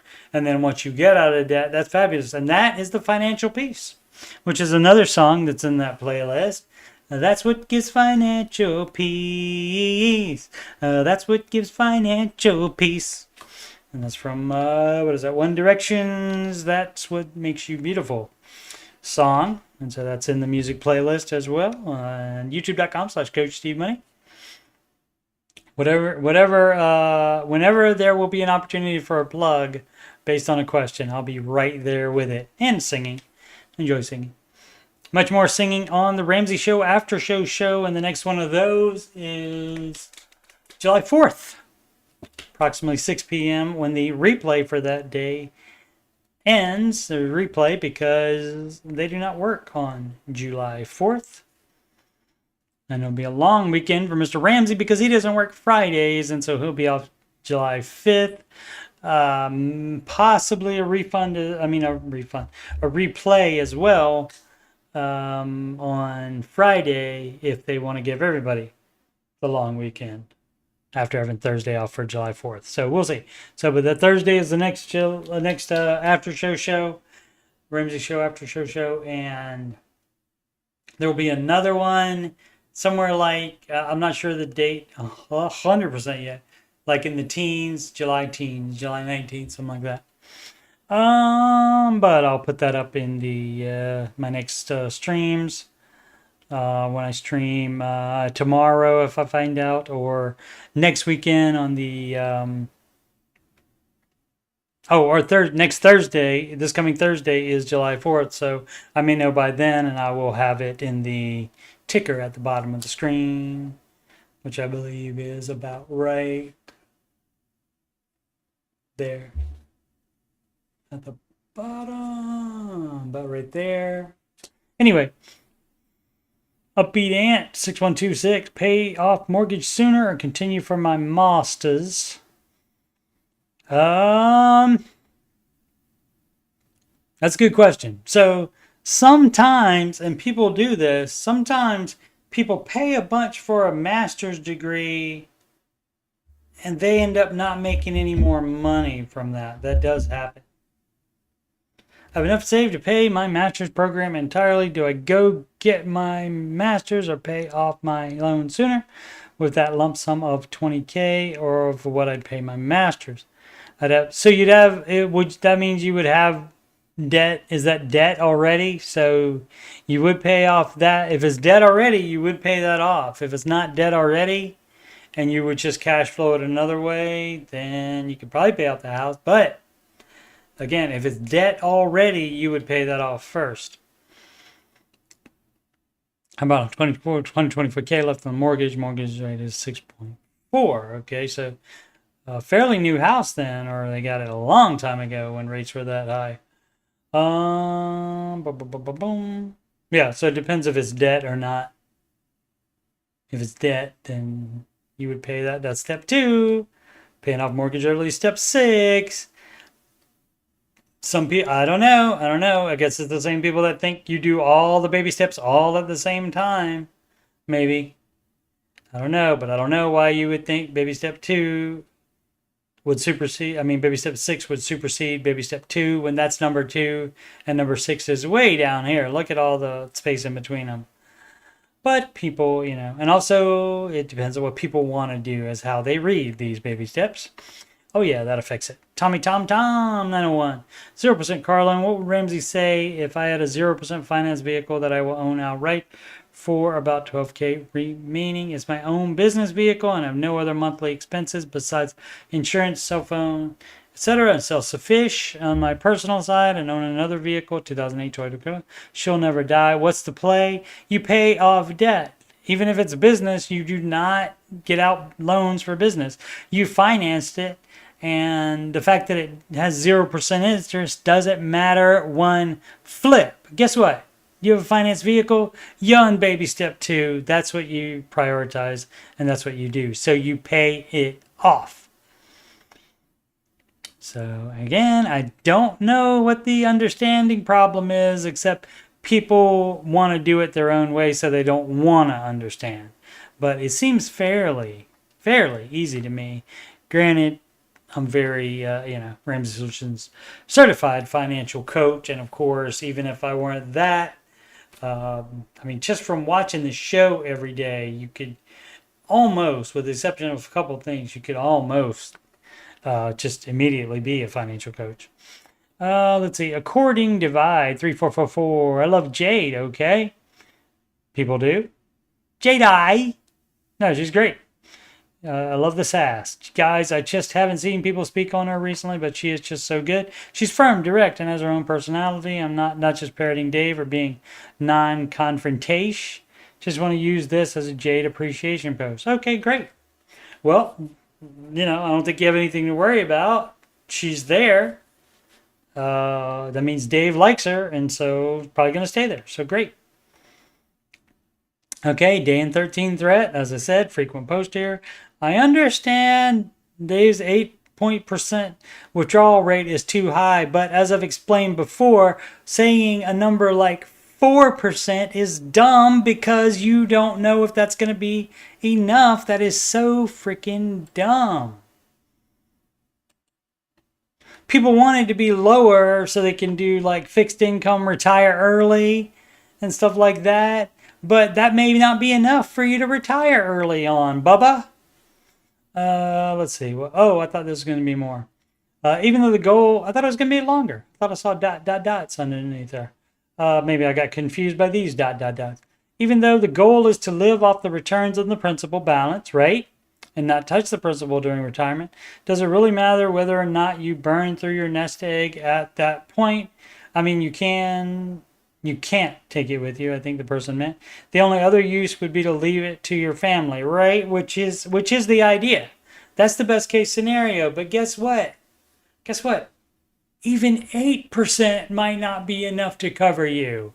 So I know you want to make plans and plan everything out as far as the retirement, but you don't know what the returns are going to be either. You have no idea what the returns are going to be or what the expenses are going to be. There's too many variables for you to spend too much time dreaming about the future to try to make some kind of financial plan. Just make as much as you can. And if you're trying to make as much as you can, managed funds can make more than the index. So quit just doing the stupid index. If you are trying to be a financial bro and trying to outdo Dave's advice on investing. So stop being dumb, which is the general advice. And then after that, you can say, do the baby steps. Stop being dumb, do the baby steps. Maybe they'll do that for merch. Aggravating King, 7767, 401k contributions versus 3 months. Oh, I forgot to say, getting a little warm in here since I have the air conditioner off. It is a 97 degrees on the old CMS, Coach Steve Money weather dial. And 97 is a little warm, little tepid, little humid. Let's see. I could reading King. 401k contributions versus 3 months. Would you turn off your 401k contributions just to get out of debt 3 months earlier? I mean, Dave said before if it's going to be 1 or 2 months. So, I mean, you can take it too far because, if we say, okay, yeah, you can do that because it's only going to be 3 months. And then all of a sudden you got people saying, well, what about 4 months or 5 months or 6 months? And so that's the danger with that. But I mean, sometimes it's a hassle to stop and start those. So, in general, if that's the only thing you did that was against the Ramsey plan, I would not do it. And obviously, you are starting Dave after already having started investing. Hopefully you weren't doing Dave's advice already and then started investing early when you shouldn't have. Hopefully. 8 months left versus 11 or 12 months left. Yeah. And missing out on the match that whole time. It feels like the plan is for longer time savings than just 3 months. Yeah, but it's not about that. It's about behavior. It's about that you get rid of the debt and you don't have any more debt, and that is more important than investing. So, because you're doing debt leverage to invest, and so the interest that you're paying, you have to subtract that out from the match and any growth that happens on it. So you got to consider all that. You can't just think about the good things about not doing Dave's advice. You have to factor it all in. Do you count your home equity in your net worth? I don't. Well, I mean, you can do whatever you want to, but that's dumb because when the whole rest of the planet includes it, that is part of it. It's the amount of your assets minus the amount of your debits. So it's what you own, and that includes, you do own that home equity minus what you owe. And so that is your net worth by definition, unless the Biden administration is going to change that like they changed the definition of recession. Dumb. Do something good, not change definitions of something like recession. Stupid. Own benefit 1374. New to Dave Ramsey's concepts. Great. Well, it's no debt is the main thing.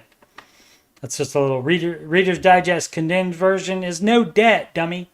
I've been winging it for years and now looking to get more focused. Excellent. I've been fortunate to have a stable income for the past 8 years, averaging between $450,000 to $650,000 annually. Large tax liability as W-2. Yep. Making bags. Congratulations. During this time, I experienced significant expenses such as renovating a 115-year-old house, getting married, and furnishing our new home, having 2 kids. Okay, guess what? Experience significant expenses. Renovating a 115-year-old house is a choice. Getting married is a choice. And that getting married isn't the problem. The problem is how much you spent on the wedding. That's the problem. That is a choice. Furnishing our new home, that is a choice. Having 2 kids. And so now if you had a new home, why did you renovate a 115-year-old house? That's dumb. If you sold that, then why you didn't have to renovate it. You could have just sold it as is and let the other person pay the new owner pay the cost for renovating it. If you're trying to keep it as a rental, that's dumb too. Because you can't then all of a sudden complain about significant expenses. And again, these are all of your choice. This led me to accrue some debt. They paid it off though, great, and then accumulate more. Yeah, so you're doing it wrong, and you think you had to get debt. You make $650,000 a year on the top end. What is your problem? Boom, boom, boom, boom, boom. Breakdown is home mortgage $362,000, 2.7%. Property value of $1.1 million. HELOC. That's a negative, good buddy. You do not do that. And so you are very new to Dave Ramsey's concepts because he's not advising that at all. Various credit cards debt, $35,000, paid down from $110K in January. Financed the whole renovation apparently, and the stuff. So yeah. No auto loans and other debts. That's fine. You got plenty already, dude. Still got 35,000. I mean, that's great, down from 110,000, but I would expect no less. I probably would expect more on making 450 to 650K annually. But, you know, maybe you're not. Maybe you're not. You're new to Dave Ramsey's concepts, including cutting down your freaking lifestyle while you're paying debt. Investments 80K in various meme stock position, most of which are in the red. And that's what you get for doing something dumb. So you can cash those out and just accept the loss. That would be the advice on any single stocks. You cash that out, accept the losses, and then you pay off this other debt. That's stupid. So stupid. $1.1 million in company stock. Sell that as well. Following 680 and fully vested.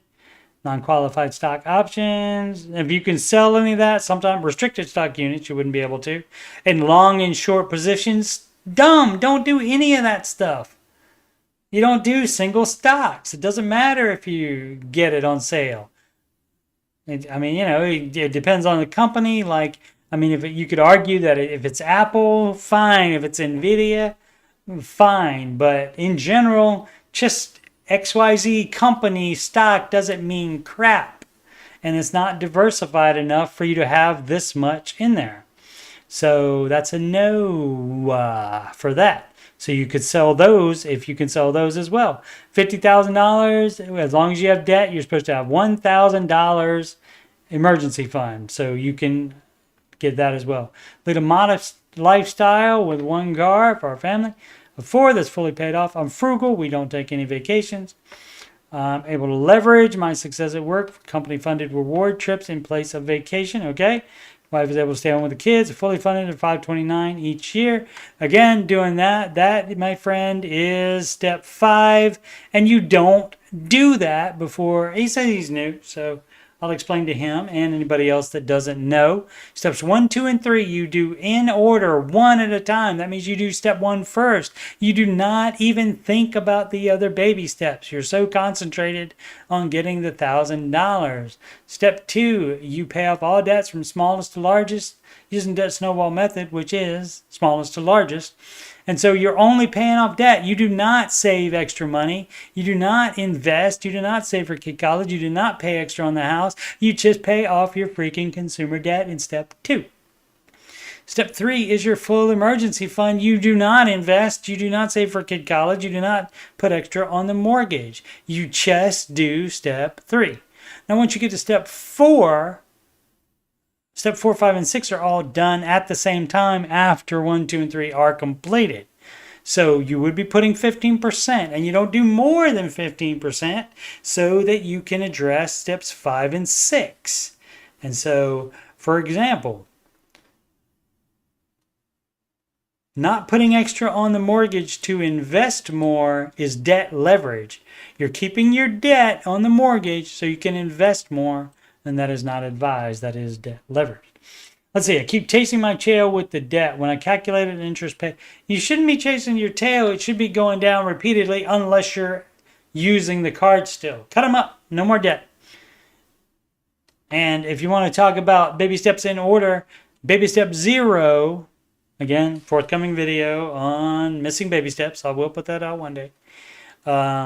Baby step 0, part of baby step 0 has a lot of different components. One of the things is you decide you're not doing debt anymore for any reason except maybe mortgage, but you already have one of those. So you have no other reason to do debt, so you do not add any more debt. So how do you feel like you're chasing your tail? When I calculate interest paid in 2023, maybe sick to your stomach. Should have thought about that before taking out the debt. Dumb decisions. It's stupid tax. We've all done stuff like that. I haven't done it with that many zeros on the end, but I have bought stupid stuff on credit before. My question is, do I give up future upside in my company stock? Yes. and wipe out the debt? Yes. Or continue to try to chase paying it down over time? No, that is dumb. That is dumb, especially when we don't even know what that company is worth, that company's stock is worth, and whether they're going to go out of business tomorrow. We don't know that. So what we do know is if you get rid of your debt and don't take out any more, you will have zero debt. So that's what you do, and that's why that's baby step 2. And investing is in step 4, and it wouldn't be your company's single stock anyway.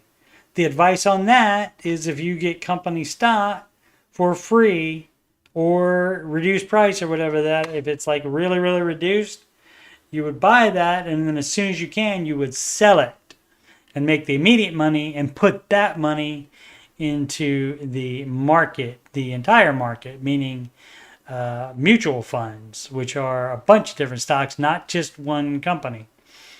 Income varies quarter to quarter, so it's hard to be consistent like a salaried employee. Tough. You figure it out. I mean, even if you go budget everything on $450,000, then that's fine. You can do that. You have enough variance in there where, $450,000, you shouldn't have any problem. The reason you have a problem is because you took out debt and made questionable decisions like renovating that house, like paying for an expensive wedding, etc., etc. Let's see where we are. Blah, blah, blah. I would love to hear some ideas of those who have mastered Ramsey method in similar situations as mine. Appreciate your insights. First read the baby steps, second comprehend them, and then do them in the order instead of still trying to do it your own dumb way. That's the advice. So, I could be a little bit nicer about it. I'd say this person is new, so maybe they don't know. Step 2 and step 4 being that far away from each other, and with something in between there as well. But of course, he has that done too with the extra in savings. So you're doing it wrong. You're just doing it wrong. Do the baby steps, and you can do it right. Definitely. But you would cash out all of that stuff that's not in a retirement account. You would cash out everything. You would go down to $1,000 in the checking account. No full emergency fund while you still have debt. So, cash all that out.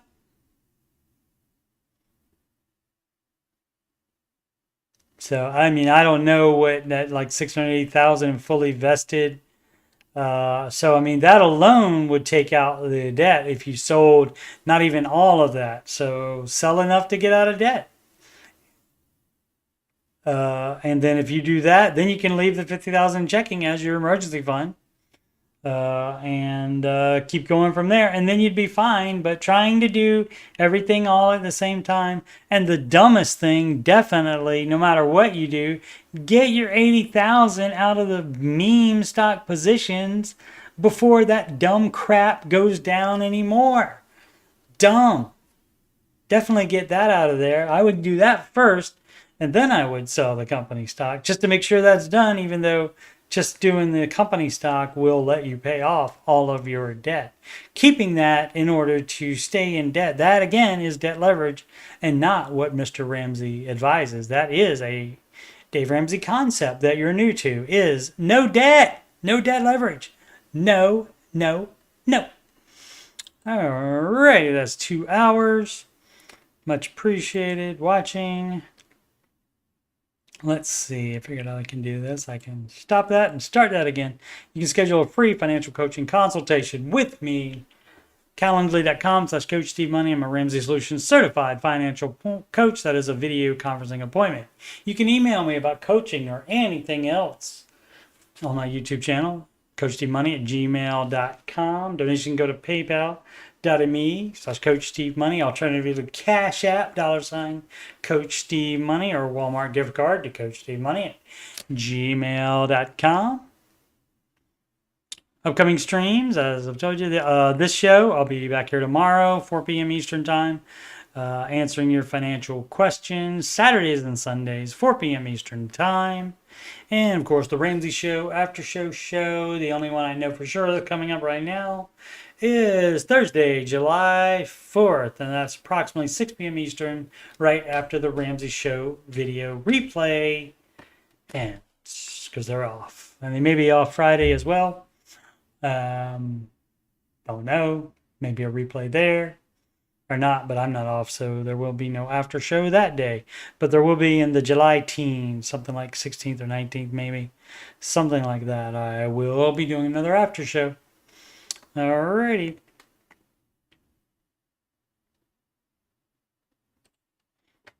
Okay. Hope you enjoyed it.